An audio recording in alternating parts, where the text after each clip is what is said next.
Jacket पहने या उतार दे, कितना स्किन दिखना इज ओके, हाउ मच बेहुदापन इज नॉट टू मच बेहुदापन। नहीं, कोई तो पैरामीटर होगा ना जिससे हम ये बात पता लगा सकते हैं कि इतना स्किन दिखना ठीक होता है और ये स्किन दिखाना ज्यादा।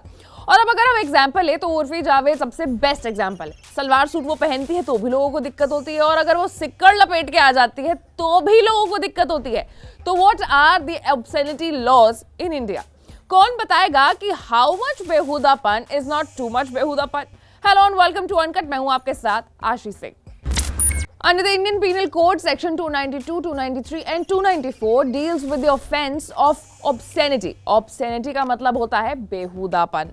अब सेक्शन 292 में लिखा क्या गया है वो बताते हैं। यानी कि किसी भी किताब, कागज, लेख, ड्राइंग, कलर, इलस्ट्रेशंस को अश्लील समझा जाएगा यदि वो सेंशुअस है या सेंशुअल लोगों के लिए डेलिकेटेबल है, तो उसे अश्लील माना जाएगा। और ये धारा किसी भी अश्लील पैम्फलेट, किताब, कागज और पेंटिंग की बिक्री या फिर पब्लिकेशंस पर भी रोक लगाती है।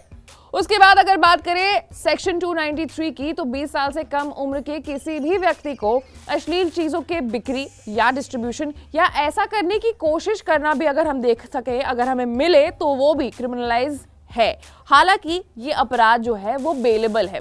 पहली बार के लिए जो मैक्सिमम सजा होती है वो 3 साल की कैद और 2000 रुपए तक का जुर्माना देना पड़ता है, और दूसरी बार अगर आप सेम गलती करते हैं तो सजा आपको 7 साल की होती है और 5000 रुपए तक का जुर्माना देना होता है। उसके बाद section 294 which prohibits obscene acts and songs in public spaces. इस आरोप के तहत दोषी व्यक्ति के लिए मैक्सिमम सजा 3 महीने की जेल और जुर्माना है। डिजिटल युग के बाद इंटरनेट पे भी इनडिसेंट कंडक्ट को आपराधिक बनाने के लिए कानून बनाए गए हैं। Section 67 of the information technology act says that anyone who publishes or transmits obscene materials in electronic form can be punished.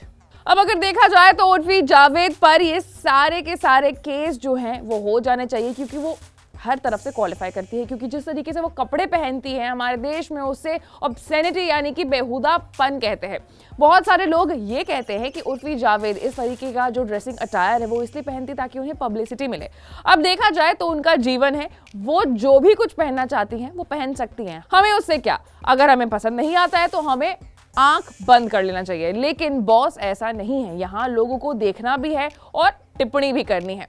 अब अश्लीलता के मुद्दे पर न्यायपालिका का क्या सोचना है वो भी जान लेते हैं। कानूनों में कोई भी स्पष्ट परिभाषा नहीं होने के कारण भारतीय अदालतों के अनुसार जो अश्लील माना जा सकता है वो पिछले कुछ साल में बदल गया है और डेवलप भी किया गया है।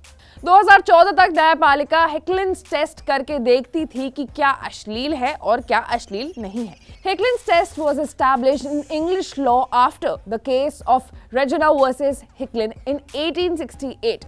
इसके अनुसार एक काम को तब अश्लील माना जा सकता है जब इसका कोई भी हिस्सा उन लोगों को भ्रष्ट करता है जिनके दिमाग पर ऐसे प्रभाव के लिए खुले विचार होते हैं। उर्फी का मुद्दा पहला नहीं है। इससे पहले भी 2022 में बॉलीवुड अभिनेता रणवीर सिंह ने सोशल मीडिया पर न्यूयॉर्क के पेपर के लिए अपनी जो फोटोशूट है उसकी जो तस्वीरें हैं वो पोस्ट की थी, और उसके बाद पुलिस ने उन्हें आईपीसी की धारा 292, 293 और 509 और आईटी अधिनियम की धारा 67A के तहत मामला दर्ज किया था।